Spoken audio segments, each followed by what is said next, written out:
Hello and welcome to another First Descendant video. So today I just wanted to talk about the season 1, recap it, review it if you will, and just share my thoughts on the state of the game currently, what I would like to see in the future.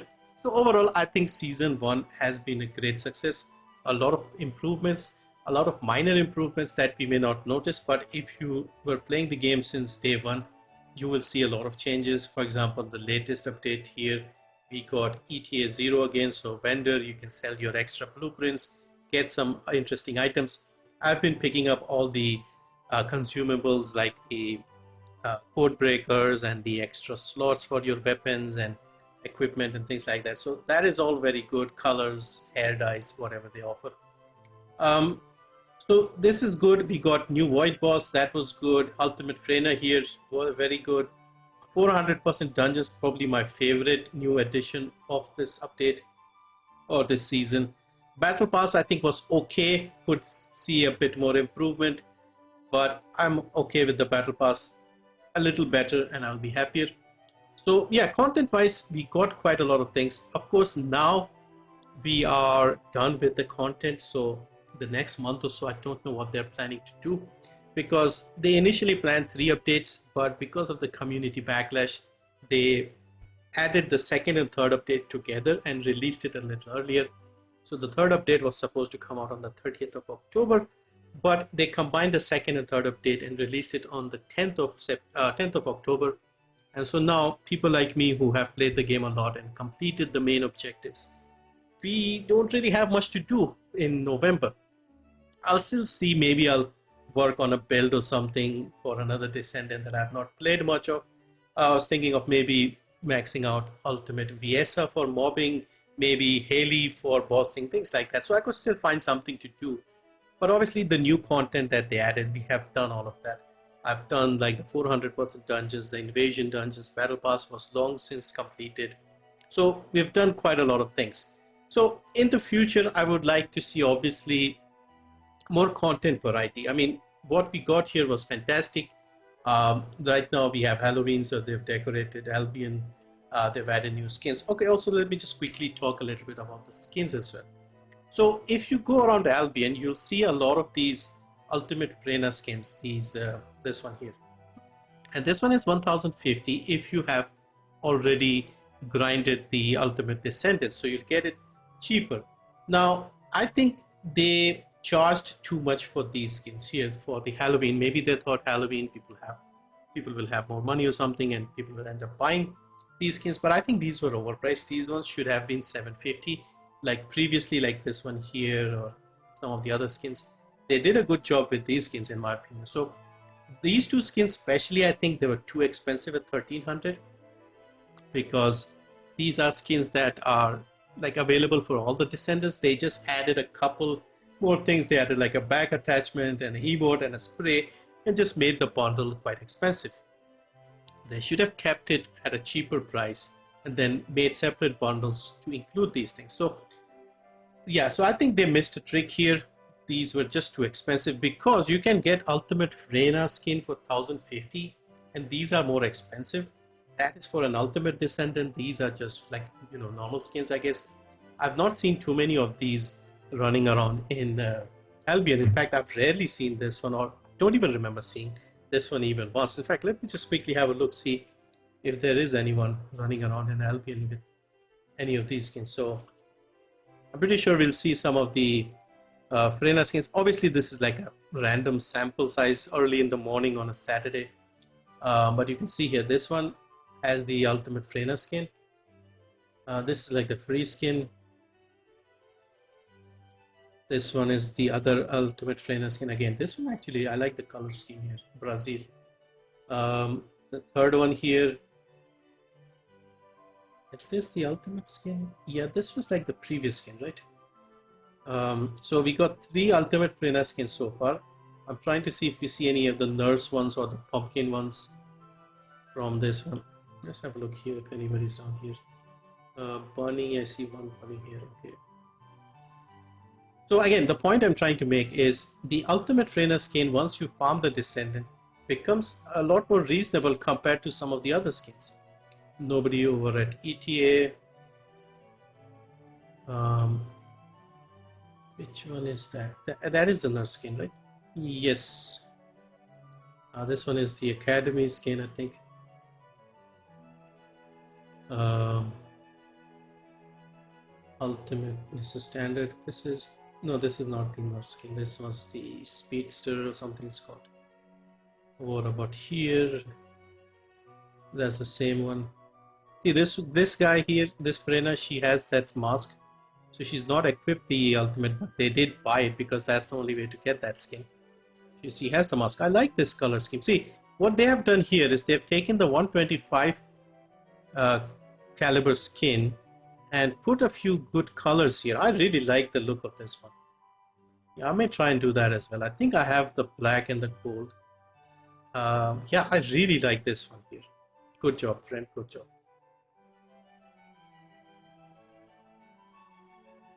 So yeah, that is like a good looking skin over there. So yeah, you can see here, we see a few of the ultimate Frena fishnet skin, let's call it, but we don't see any of the pumpkin skins or the guy skins. We saw one nurse skin, but generally I think those are too expensive. They could have made a killing if those were cheaper. And also like make it cheaper if you buy it for multiple descendants. For example, this one here, you can equip it on any of the female descendants. So let's say you buy one for Biesa, and then you buy for, let's say, the same one for Sharon. You can use it for Sharon. But Sharon has no body. Anyway, let's not get into the lore. But yeah, let's say you get one for Frena, and then you want to buy another one, you get a discount if you buy it for the second one. Do something like that to get people like me who are not spending on the cosmetics to spend on the cosmetics. At the moment, I'm happily buying the battle pass. Well, not happily, but I mean, it's okay. Could be better. But yeah, I don't mind supporting the devs if I'm playing a game a lot. I did that with Apex and I'm doing it here, but there should be a reason for me to spend more than just trying to support and show my support. So anyway, those are just my thoughts on the skins.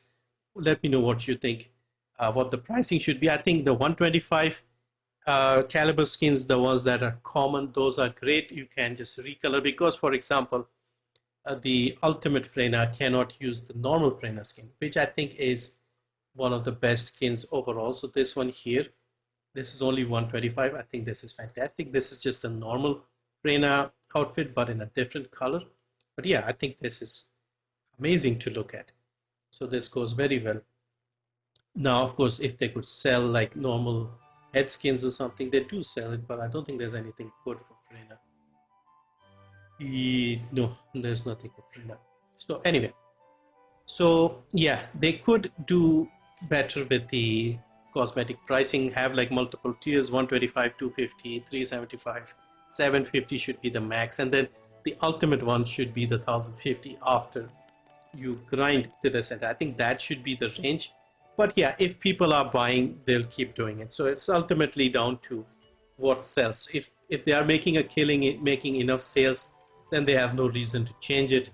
And yeah, if they are not, then yeah, they should consider these suggestions.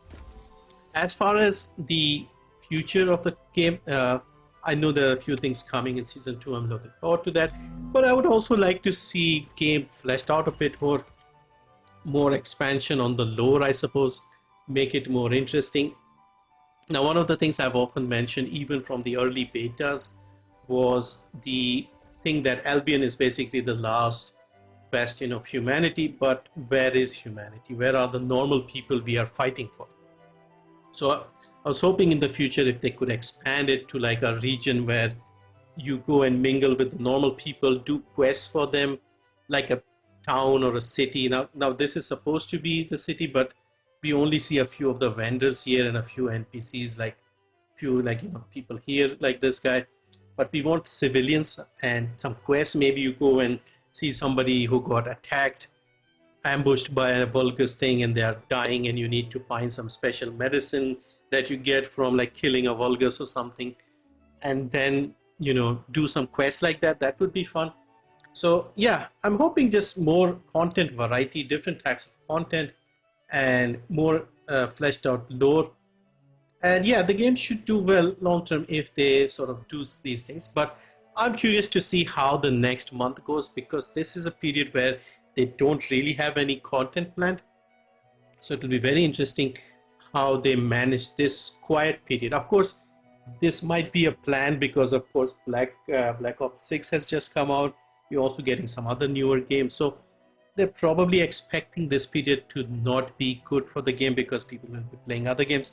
But I want to see early next year in January or something, or season 3 perhaps, whenever that is, how they plan to approach that, because that tends to be the quieter part. In fact, early December we get all the new releases done. So late December, Christmas period, and then early New Year, that is the time they should be targeting and trying to grow the game, hit more content with season 2 and 3 to see where it is. But yeah, overall I'm happy. I've put in a lot of hours. I'm enjoying the game, but even I'm sort of looking at other games for the time being.